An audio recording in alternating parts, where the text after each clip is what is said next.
Well, Dennis, first off, it may not be the top of the ticket, but it is the biggest story across the state of Michigan. Are you shocked by the results in the U.S. Senate race?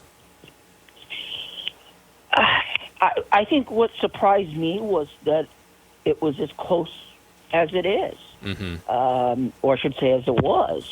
Because I think there was this sense in the final week to 10 days that Abdul El-Sayed was walking away with it.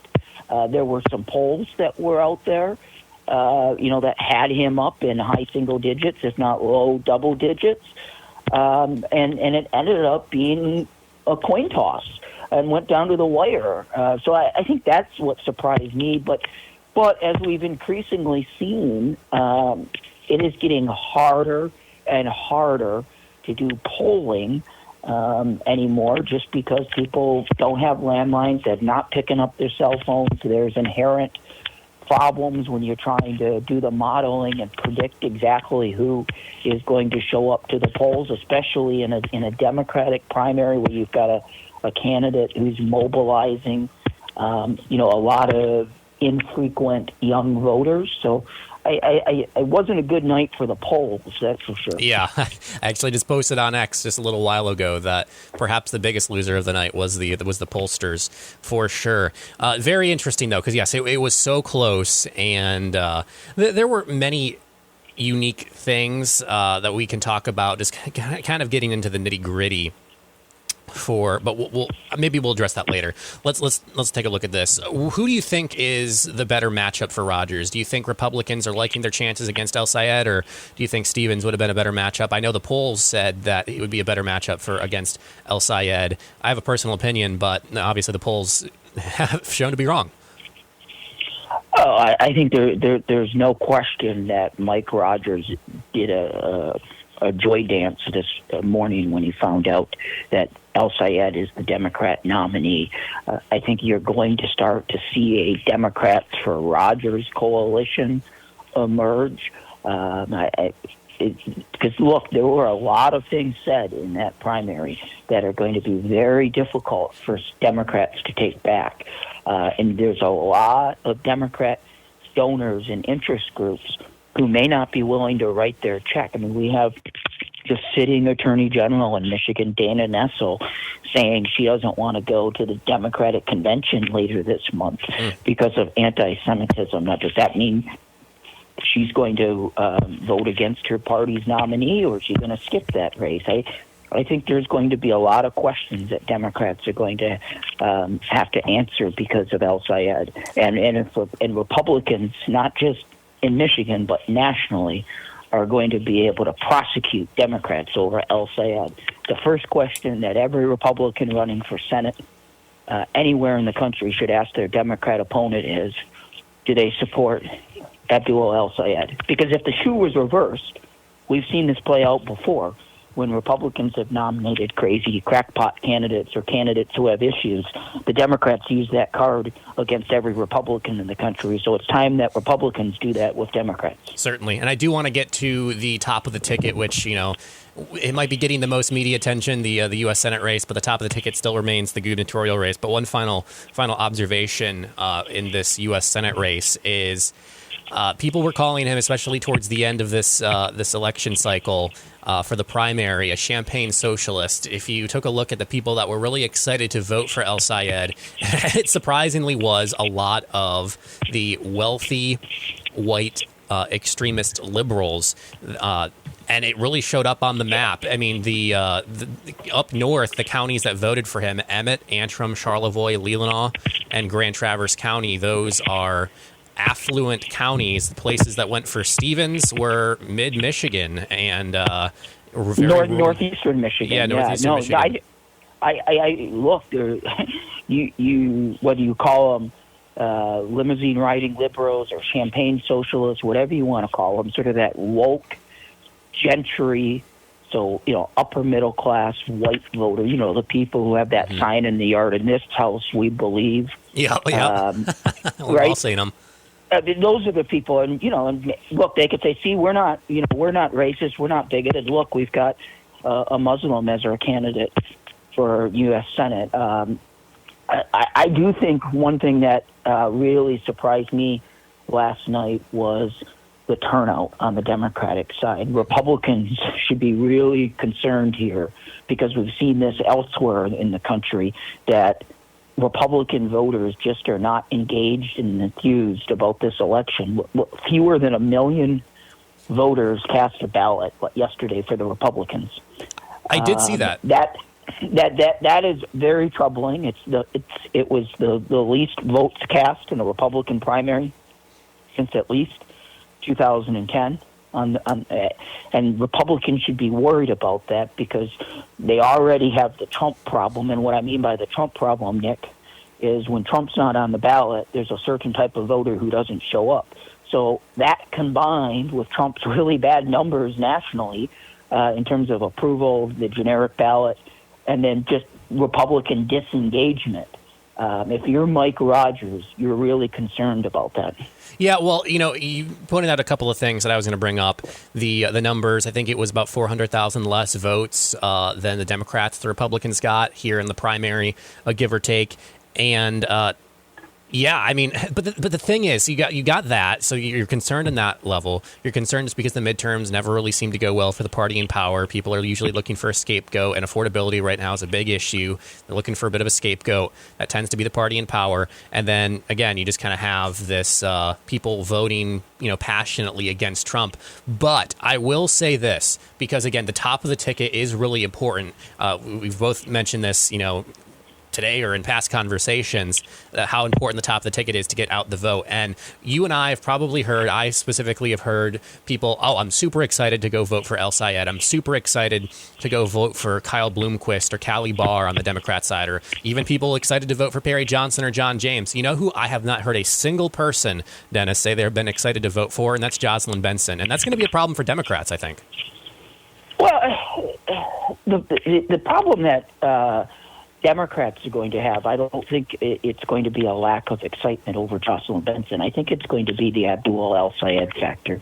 Again, there's going to be a certain percentage of their party who are going to have a really difficult time reconciling themselves to him as the nominee. And I do think, as I said earlier, that you will have a Democrats for Rogers coalition. But the Democrats who do show up, they're going to vote a straight ticket. Democrats do a much better job of falling in line than Republicans do. I suppose that's because, by our very nature, most Republicans tend to be sort of individualistic when it comes to philosophy and personality. And Democrats tend to be a little bit more collectivist. No pun intended, I guess. Sure. But Democrats just fall in line better. I'm worried if I'm John James that about 500,000 fewer people voted in the Republican primary than the Democrat primary because the first, it's not November. The election's not November, as we saw in this primary where people were voting 6.5, 7 weeks ago. The first ballots, Nick, are going to be cast around September 20th, September 23rd. That's not that far away. That's, and Jocelyn Benson does not have a primary. John James is broke. He's got to pick a running mate. He's got to raise money, and he's got 7 weeks before ballots start going out. Yeah, and we're going to talk about all of that, those points that you brought up. I think the good thing, and this does benefit, of course, both candidates, but I think it'll benefit the Republicans maybe just a little bit more because I think you and I, we've talked off the air here about the whole absentee ballot situation. I mean, Mike Cox, he exited the race, I think it was 18 days before the primary. How many of those voters didn't spoil their ballots and go vote again for somebody? So that's usually avoided in the general election. How many more people would have voted for Perry Johnson or how many more people would have voted for John James if they knew that Mike Cox wasn't going to make it to the finish line? Well, the interesting thing about it, look, the governor's race was very close. Mm-hmm. Sure, John James got 50% and just about 15% more than Perry Johnson. But if you actually add up the margin between John James and Perry Johnson, it was basically Mike Cox and Eric Nesbitt. Had they taken their names off the ballot, presumably a lot, if not most of their votes would have went to Perry Johnson since those people made a conscious decision that they weren't supporting John James. and we might have saw a much closer race on the governor's side. If I'm Perry Johnson, I'm probably mad. That I lost $30 million for nothing, but I'm going to be really mad moving forward at Mike Cox, because it seems like he was the spoiler on the Republican side. Yeah, certainly could have been. So you mentioned James being concerned about the lack of motivation for Republican voters, and I certainly think there's a lot of truth to that. But do you think that the matchup between James and Benson, is he excited about that individually? Because do you think that is perhaps as good of a matchup as Republicans could have hoped for entering this election cycle? On paper, this election should favor Republicans. Michigan tends to rotate the governorship between the two parties. Each party tends to get 2 terms and the other comes in. The biggest problem that Republicans have this cycle is Trump. Trump's numbers are not good. They're not good here in Michigan. You have, as you mentioned, the historic midterm trend working against him. And John James, though, he needs Trump. He needs Trump to come into Michigan to mobilize Trump voters who might just otherwise stay home because Trump's not on the ballot. But at the same time, he's got to figure out how does he put some distance between him and Trump. It's just a no-win position. And I think absent some big miracle happening, it's probably a Jocelyn Benson victory by 5-6 points. In November. I think the Mike Rogers race is going to be a lot closer than the governor's race. And if Mike Rogers and the National Republicans can effectively prosecute Democrats and effectively prosecute Abdul El-Sayed, then we might at least salvage the election by sending a Republican to the United States Senate from Michigan for the first time since 1994. Not to make you feel too old, Dennis, I wasn't even around when we had a Republican senator the last time. But who do you think could get tapped to be the lieutenant governor? I know that has to happen relatively quickly. So who do you think, and can you kind of explain how that process works? Because it's not as simple as the presidential election. Sure. Well, I've actually got a column about this in the Detroit News. It's online now at DetroitNews.com, and then it's in tomorrow's print edition. It's a little bit like running for president in Michigan. Unlike some other states, we don't vote for governor and lieutenant governor together in the primary. Each party's nominee picks somebody after the primary, and then it goes to their respective state conventions. For Republicans, that's August 22nd in Mount Pleasant, and about 2,000 delegates from all 83 counties will vote to ratify that selection that John James is going to make. He's going to have to make it very quick. I think it has to be a woman. If you look at the ticket with John James and Mike Rogers and Anthony Forlini for Secretary of State and Doug Lloyd for Attorney General, what do they all have in common? They're all men. Yep. So I think the nominee for lieutenant governor is going to have to be a woman, and there's several possibilities, including one from northern Michigan, State Senator Michelle Hoytinga. I think it has to be on the list, not least because she was one of John James's earliest supporters, and her state Senate district is so massive. It's all a part of 16 counties that she knows what it's like to run statewide. Jack Bergman, once again, won in a landslide. You hear a lot of loud voices complain about Jack, but he continues to dominate. Is Jack a winner? Is he really good at running a campaign, or does he simply benefit from the incumbency? I think that's a race that was very interesting, maybe only because one of his two challengers, Matthew Denader, actually outspent Jack Bergman. Wow. Based on the campaign numbers that I saw. And it just didn't get any coverage. I don't believe there were any polls. There was basically no media coverage by the lamestream media in the district.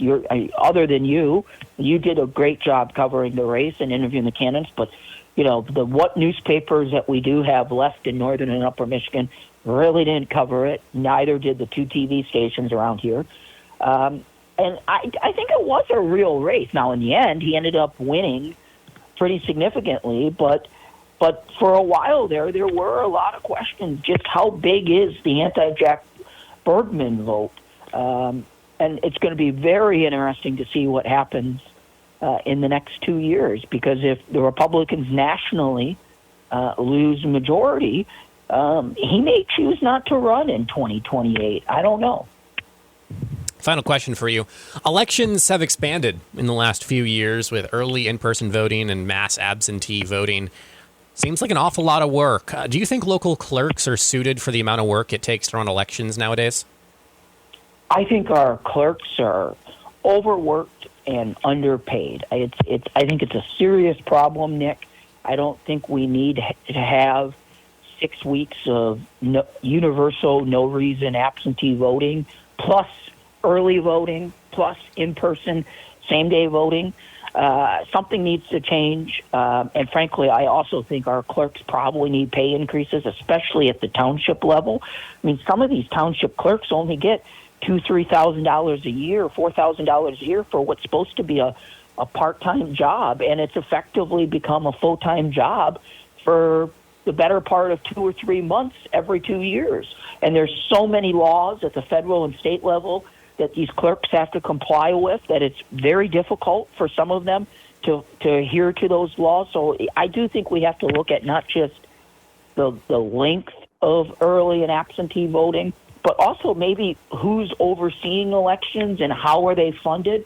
Does the state, for example, need to step in and start providing funding for some of these local clerks? Should county clerks do more of the work than township clerks? Because in some of these rural areas, it's also not just difficult to find money to pay the people. It's difficult to find people willing to be a clerk. In some of these small townships, they struggle to fill the positions. We're speaking with Dennis Lennox, consultant and political commentator. You can find him over on X at Dennis Lennox. Thank you so much for your time, Dennis. I really appreciate it. Hey, thanks as always, Nick. Appreciate it.